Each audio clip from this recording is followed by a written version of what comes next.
Hello all you Pixel people, I am Pixel and welcome to another episode of Let's Talk. In this episode I want to talk about real money slash trading slash dynamic economy in games. And this is mainly because I just jumped back onto Counter-Strike Global Offensive recently and I've been playing a little bit of TF2. And I've noticed like how the pickup system works and the fact that you can trade for real money, or well basically you can sell your items or you can trade and all that kind of good stuff. And at first glance I was thinking to myself, this is like a really cool system. But then since then I have noticed a few little issues with the system and it's kind of frustrated me a little bit. So I'm just going to talk about that. Normally in a Let's Talk I would have a webcam in the corner, but as a lot of you guys that have come to the channel regularly know, my webcam is still RMA'd and I'm still waiting for a replacement, so I do apologise for that. The gameplay in the background will most likely be a mix of TF2 and Counter-Strike Global Offensive, seeing as they are the games that we're talking about. And what I wanted to start with was, I need to hold my hands up and say that I believe it is totally up to any game developer slash publisher to do what they would like with their game as long as it is announced before you purchase it.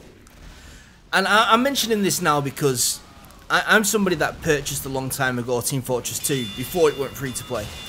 And I have also purchased Counter-Strike Global Offensive on launch.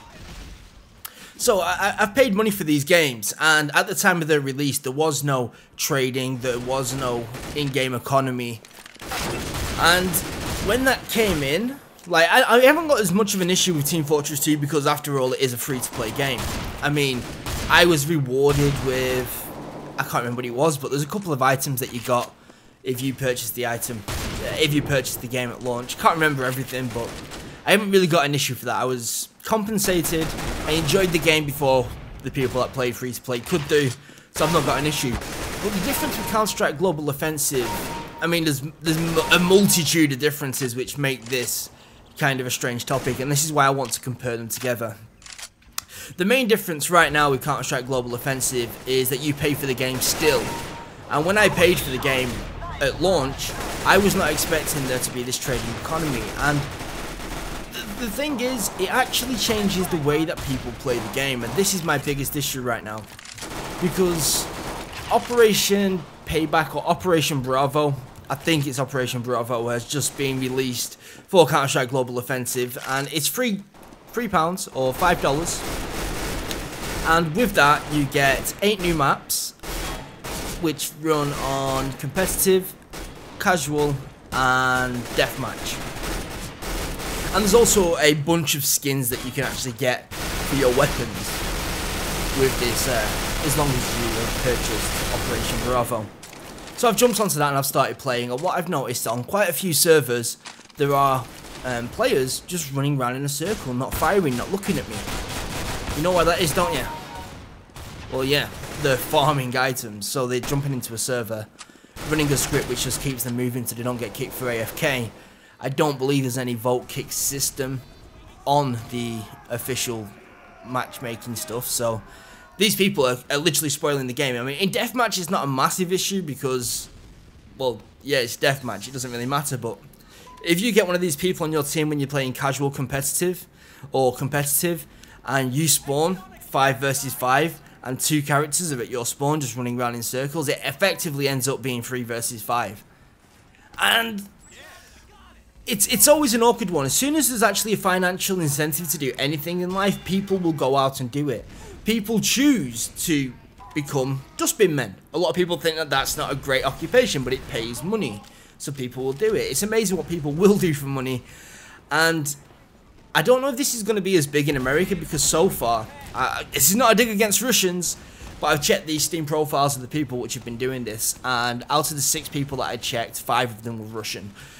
So, yeah.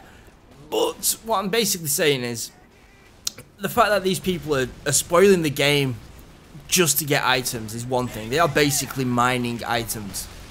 And then that's not the biggest, that is the biggest issue, but the second biggest issue is that these items then get sold for real money, which is fine. If people choose to spend their well-earned cash on items for a game, that is totally up to them. Good on them. If they can afford it, I'm jealous. But then the issue is, because they've added all these skins to weapons, I have noticed in casual competitive and competitive, people are running around with unoptimal setups.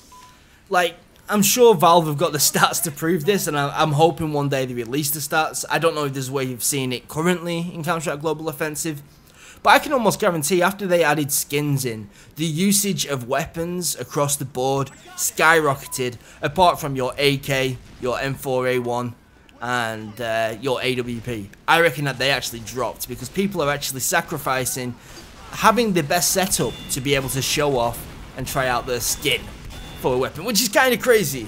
And it's the same kind of thing that you see Call of Duty fall into with all these challenges to unlock new skins. But I don't know. I think it's because Counter-Strike in nature is a competitive title. And you go on there and you try to win. I mean, sure, there are fun game modes such as your deathmatch, your gun game, and there's loads of unofficial servers which are just crazy game modes which are a lot of fun as well. But in general, I think, not the majority, because I think that's overestimating things, but a big chunk of the Counter-Strike community play to compete, play to win. And I think in public matches where people are choosing unoptimal setups due to a system which has been implemented by Valve, I think it's kind of unfair on the people that were playing it to play seriously. And the thing is, it's not like you can just say, okay, we'll set up a clean version where literally there's no skins, no nothing. You can only play with your default weapons and that kind of good stuff. But the problem is then, a lot of people will choose not to play on that, so the game mode will get smaller. Sure, I understand that I'm basically trying to champion the minority and say that this should not be in the game, but I don't know. I think if it was cosmetic changes on the actual character, I haven't got no issue with that, because apart from if you got one which is basically a shadow in the corner, but I suppose that happens with the default skins anyway, so it's not really much of an issue. But when it comes down to enticing people to use unoptimal setups, enticing people to farm, which just causes chaos on servers, because you can jump on a server with 10 people and only 3 of them are actually, well, that's an exaggeration. The most I've ever seen in a single match is 2. And luckily it was 1 on either side. But I have played many matches where there has been one of them on my team, and it is the most infuriating thing ever. Seriously, it is so infuriating. Because not only that, when you're playing casual competitive or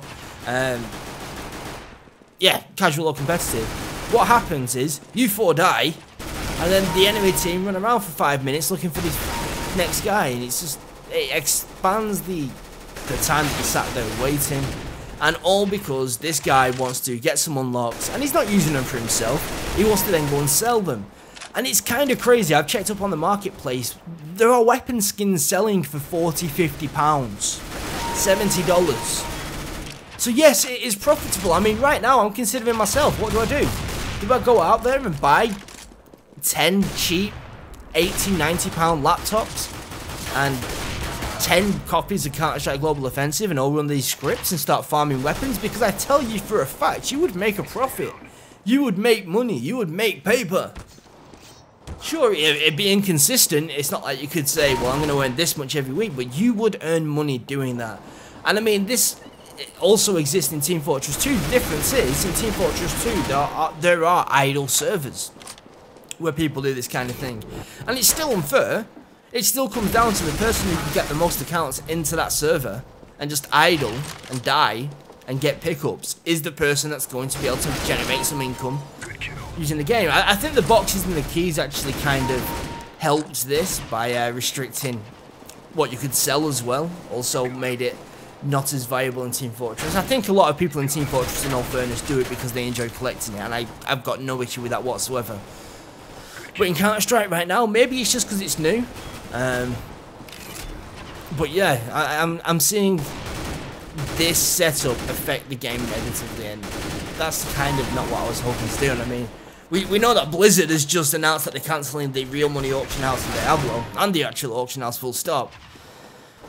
Oh, it's crazy. It's crazy because anyway, I got Operation Bravo. and I played for about 5 or 6 hours non-stop. Because I was actually gearing up to make this video. I wanted to see how people were acting in general, not just on my first game, did I get into a bad lobby or what.